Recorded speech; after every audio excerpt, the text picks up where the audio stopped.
Voici ma journée de gothique. Tous les matins, après avoir dormi, je me lève la mort dans l'âme. Bref, j'aime regarder la télé tout en buvant un café gothique, c'est-à-dire noir. Je n'allume pas la télé, j'aime contempler le dark hublot. Je vais parachuter un gothique et je me maquille les yeux avant d'aller promener mon chien que j'ai appelé Belzébuth. Pour me détendre, et comme tout bon gothique qui se respecte, je décide d'aller au cimetière.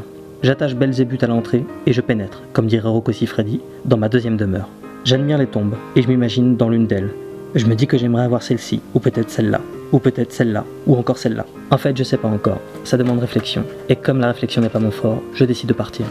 Là, je vois qu'on a volé mon chien, mais je m'en fous, il avait un cancer en phase terminale, il lui restait plus que quelques jours à vivre. D'ailleurs, pour être tout à fait exact, à ce stade-là, je ne l'appelais plus Belzébuth, mais Métastase. Je rentre chez moi, et comme je suis comme 30% des Français, c'est-à-dire au chômage, je décide de rien faire. Chose faite, je me lève et tente de me trancher les veines. Mais par manque de veines, je n'arrive pas à me supprimer.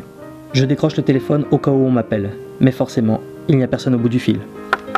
Quand soudain à coup, on frappe à la porte. Étrange, je n'attends personne. Tiens, je me souviens pas de ce cadavre. Peu importe. J'ouvre la porte et là, vision d'horreur. Mais manifestement, pas que pour moi. Une fois sa crise cardiaque réalisée avec succès, je suis obligé de dissimuler le corps dans le foin afin d'en faire du compost. Autant que les cadavres servent à quelque chose. C'est alors qu'une idée me vint, ou me vince, ou peut-être me vename. Enfin, j'ai une idée quoi. Je décide d'aller acheter à manger. D'ailleurs, est-ce qu'un Africain est un gothique naturel? Peu importe, ça n'a aucun lien. Je regarde les plus beaux articles, c'est-à-dire les noirs. Forcément, je suis gothique, je le rappelle. Très beaux articles. Mais quoi en faire? Je décide d'aller acheter ce pour quoi j'étais venu, à manger. Afin de satisfaire mes goûts cannibales, je décide d'acheter une pizza. C'est en passant à côté du boudin noir que je repense à ma belle-mère. Mais par la gothic power, j'enlève immédiatement cette pensée morbide de mon esprit pour mieux penser au chat du voisin que j'ai égorgé avant de boire son sang. Une fois rentré chez moi et ma pizza cuite, je la mange.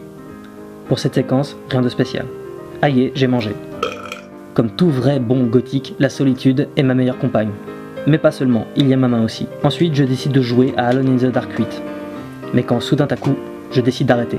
En effet, ma vie est merdique, je décide d'aller me pendre en écoutant du Marilyn Manson. Bref, je suis un gothique.